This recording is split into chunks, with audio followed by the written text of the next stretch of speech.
are live. Fantastic. It's absolute pleasure to welcome you, Johanne, to today's LinkedIn Live for Powerhouse Global Conference and Awards 2025.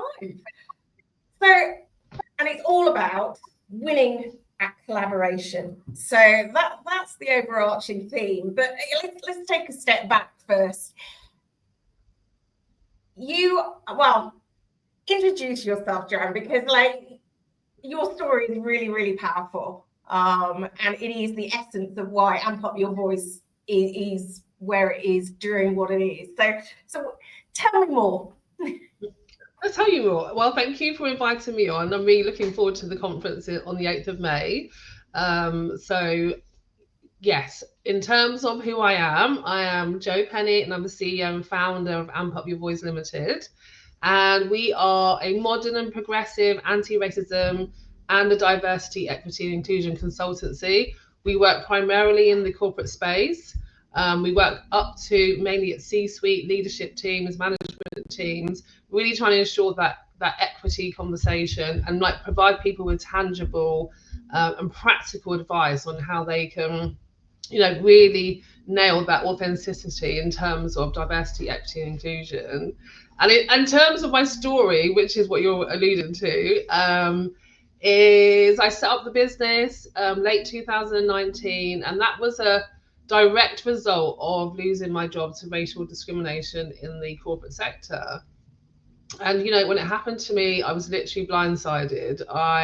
It affected my personal life, my professional life, and I was at a crossroads really. I could have gone on to get another executive role, but as a Black woman, I knew that the systemic barriers were likely to increase, amplify the more senior I became. And actually, like I said, when it happened to me, I literally had nowhere to go, no support, and no one to advocate for me. So for me, starting the business was really about how do I help other Black women and how do I help other underrepresented groups and individuals to navigate some of these systemic barriers to success, but also have that really successful career and navigate that trajectory. So it's a positive outcome as well.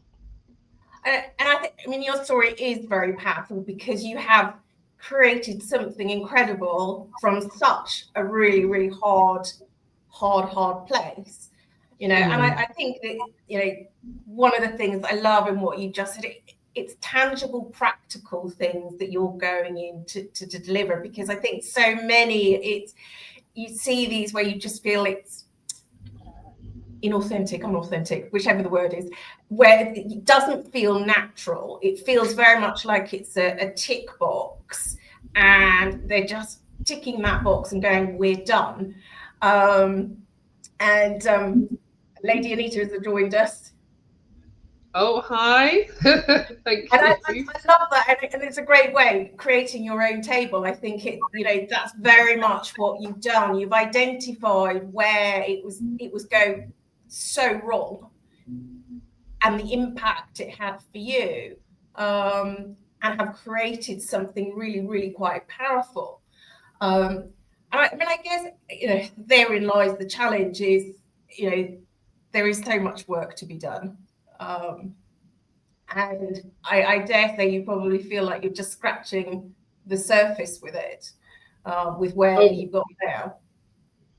Yeah, I mean, I do say that, we're moving in the right direction. There's lots of nudges, and people are collaborating and working towards that common goal, but it is moving at a glacial pace. And we've seen, recently in light of Trump and, the DE&I rollback, the effect that's had, particularly in the US, and then, obviously US-led companies here following suit. So again, the question, were you authentic in the first place? For me, those with authenticity are the ones that are doing the internal work, right? So yeah. You can have all the statements you want on your website. You can have, when black squares, when George Floyd was murdered, etc. But what are you doing in terms of actually creating change and that tangible change? And that has to be in your systems. What's upholding the current system? What's in your processes? Is it inclusive? How do your people feel? are you ensuring that psychological safety and that belonging? DE&I for me is a holistic, right? It's like a pie chart. All those things have to be working in tandem with each other. So if you're going to go shoot for one area, you maybe get successful in that one area, but it has to be that holistic viewpoint to really be successful. No, and that is critical. And I think the other critical point that you make is it starts within. You can't just create a statement and go, yeah, that's it, because, and to use your words, it's that feeling. People have got to feel differently.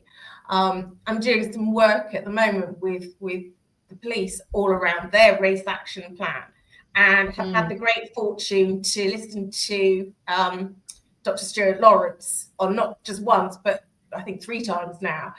And he himself says, I don't have a problem with being black. It's white people who have a problem with me being black. We need more white leaders at the table, side by side, so that we're changing these narratives. And that for me was so powerful. And I sat in, who came into Kent Police College, and he was talking about, seriously, he engaged people by literally talking for the first 45 minutes about a series of situations, and then said, and now I'm going to tell you that person is of colour. And everybody in the room pretty much went, well, why does that matter? But he got them to really feel the emotion within that. And there was just such a shift in the room as a result of that collective understanding with what was being shared. And I think, plays beautifully into the point that you're making. It has to start holistically, but within, so that strength is there in order for it to literally almost course through the whole essence of the organization. Really, it's almost like it's lifeline. Yeah, it has to be embedded as a valued culture, right, throughout the business. So it has to be through everything that you do. So not something that sits on a shelf that you bring down as and when you need it. Oh, we need a bit of DE&I. It needs to be threaded and weaved through everything you do. And in terms of leadership, we need more black and brown people represented at these tables. So yes, it's like the white leaders need to have the understanding and the light bulb moment and the recognition. Okay, we need to make some change here. But also, those seats at the table need to be open to underrepresented communities and individuals. And actually, it's not the same recruitment process, and you need to have inclusive recruitment. And it's something I hear all the time, well, we can't find the talent. Well, the talent is absolutely out there, but we have to change the way that we've been doing things archaically and historically to create that change. So I would like to see much greater representation at the table of black and brown people. And arguably, it's collaboration, isn't it? Those collaborative conversations that people step into the room with an open mind, with a willingness that we might not necessarily know the definitive answer, but we can co-create through collaboration an answer that works for us all. But we have to, as you say, we have to have more diversity in those rooms and have a seat at the table. So I mean, it's so powerful. And also, it's not a one size fits all. So actually, what's relevant to one business might not be relevant to your business. You have to really, dig deep, seek to understand where your gaps are, what's the knowledge you need to improve on, what the practical steps you need within your organization, because it is different. And so this is, I would say, in the same way as you're going to approach any other aspect of the business is how you're supposed to approach DE&I. Really working out what it is that what the needs and requirements are, and working on that. Not, I'm just going to pull down a template and that won't work, No, of course. And also,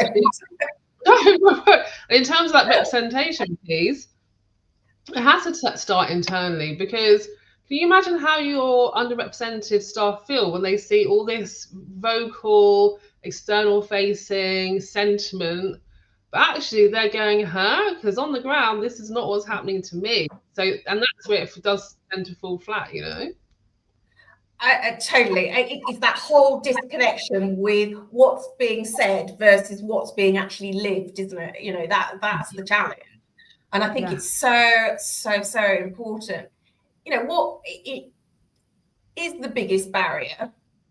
The fact that organisations don't look holistically. I mean, or is it so nuanced because every organisation is different? I mean, Is that a really hard I think. question I've asked? Is it the biggest barrier? I don't know if it's the biggest barrier, but it's definitely a significant one.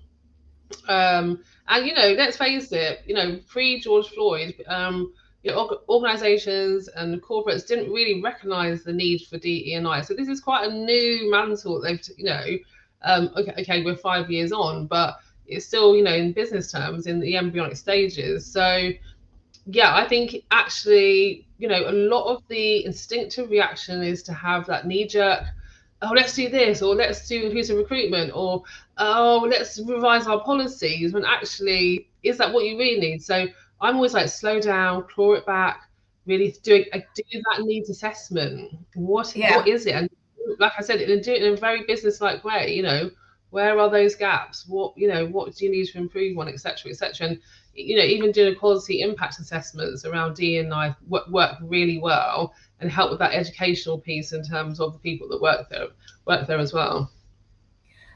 I'm totally with you. Lady Anita shared, we are the change in the world is waiting for until we understand that colour is the stumbling block to collective effort. We are individuals with great minds, and if we decide to work together, magic happens. We like magic, as I said at my event. This is what, rooms like these and talks like this and conferences like the Powerhouse, that's when the real magic happens, when you're talking to real people in real rooms talking about real work. That's when we're going to see it. And I think it's absolutely your point about understanding where we are and slow the pace down. I mean, I see it in some other work I'm doing at the moment, and I'm like going, we're not there yet. How can we possibly do that without understanding the context of the gaps that we're actually trying to fill? Right.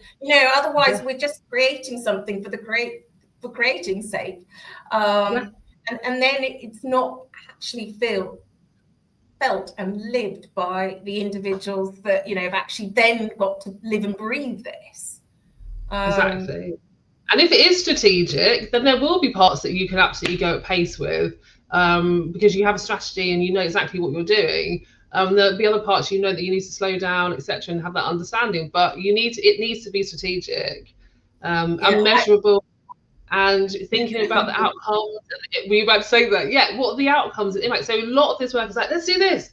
But actually, not really thinking about, but where are we going? What are we seeking to achieve? Right. Yeah, and it's so crucial. It's like, how will you know you've got there?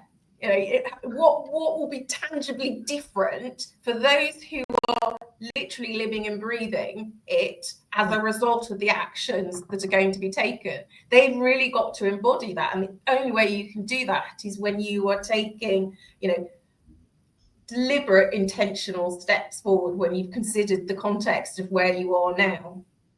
I think it's you asking about the biggest barriers, and I still do think that the bias that lives within everyone and more dominant in others is something that people still don't really recognize. So actually doing that deep reflective work, doing that uncomfortable, have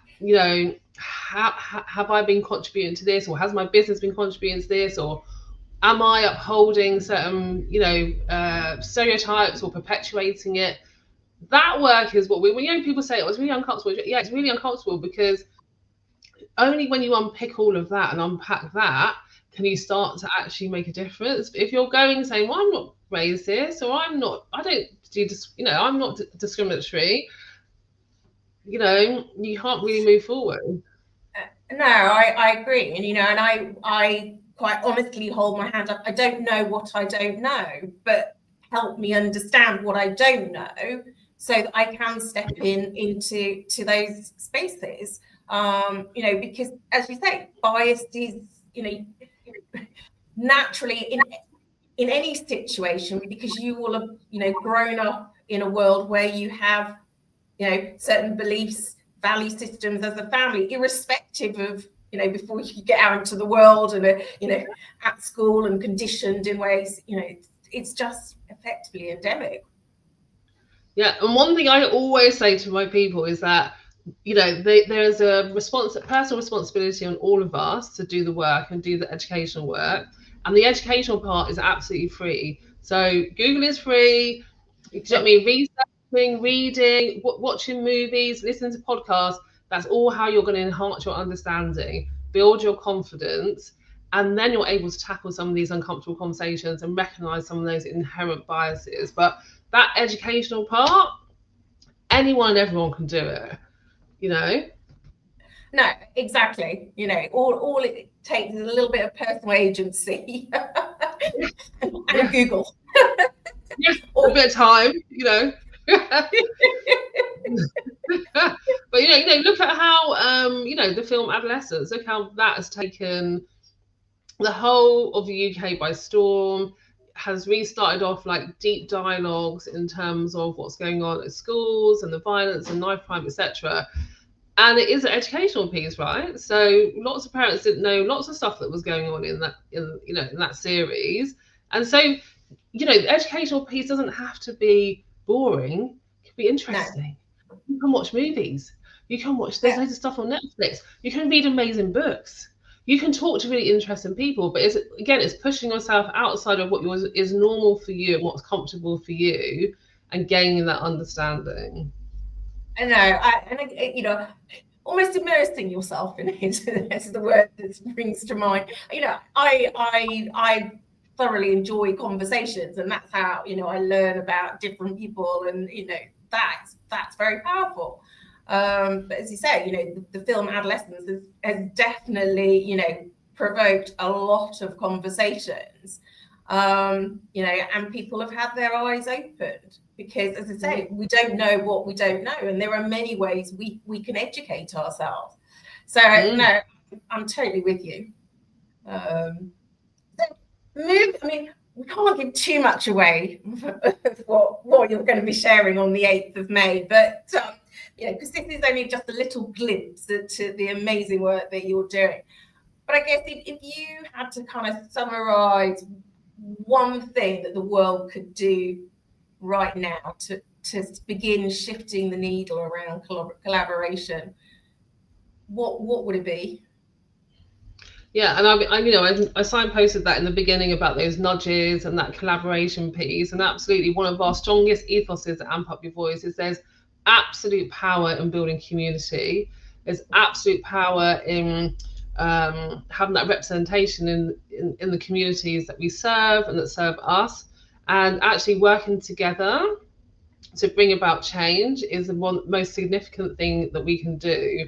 And I think people are pretty much used to working in silos, or you know, trying to create that change in silos, when actually, I mean, you came to my event, you know, a couple of weeks back, and there was so much power in that room because so many people connected, like-minded people connected, are going off to work together, they're building business propositions and collaborations. And you know, for me, that's the real power, is like, how can we do that collective? And we need buy-in, we need leadership team buy-in, we need the leaders to buy into it, and uphold these conversations as well. No, and your event was incredible. The energy in the room and the passion of the people in the room was just brilliant. And you know, it was what people were saying and sharing. I just totally connected with it. And I don't think, you know, and I think I said this in my message to you afterwards, thanking you for the event. It was, for me, it was the most connected I've felt in a community setting like that in quite some time. I've done so much work where it's almost I'm having to give all that energy to the conversation. And it was just such a beautiful energy that I learned so much, you know, that evening, and I got to meet some incredible people. So I am very fortunate to the invitation that you shared with me. So moving forward to the 8th, and if people want to barcode leads you to the Powerhouse Global also, so if people want to scan that, they can scan that to book their ticket. But what are you looking forward to at the conference? I'm just looking forward to shining, some light on where we are now with EDI or DE&I in 2025, and how the conversations have moved on from 2020. So, all the topics we're looking at: cultural humility, cultural competence, psychological safety, belonging. What does that mean, and what does that mean to you, and how can you again, authentically navigate that on the ground? So I'm looking forward to sharing and dropping some of those gems with the audience, and then just keeping the conversation going, because obviously, it's super important to me. I'm really passionate about it. And yeah, I just want everyone to that momentum just needs to be sustained. And I think having conversations like this and having conferences like this is actually doing that. So that's what I'm excited about. And I absolutely, I'm the same place as you. Is and you made it the reference to it. It's people stick to their normal routines. They're not joining the dots. They're not signposting, and it needs the collaboration to do those two things together. Otherwise, the status quo remains as is, and nothing changes. But I think that needs some brave souls leading the way. And I very much see what you're doing as doing that. So I'm super excited to have you joining us on the 8th of May, and we can. Thank you. So thank you so much for your time today, and I will let you to the rest of whatever Wednesday has in store. A lot, as usual, but I'm really looking forward to it. It was a lovely conversation. Thank you so much. And yeah, to all the people on the call, definitely get a ticket, join us. It's going to be a great event, and yeah, looking forward to it. Fab. Thanks, Jo. Thanks, Laura. Bye.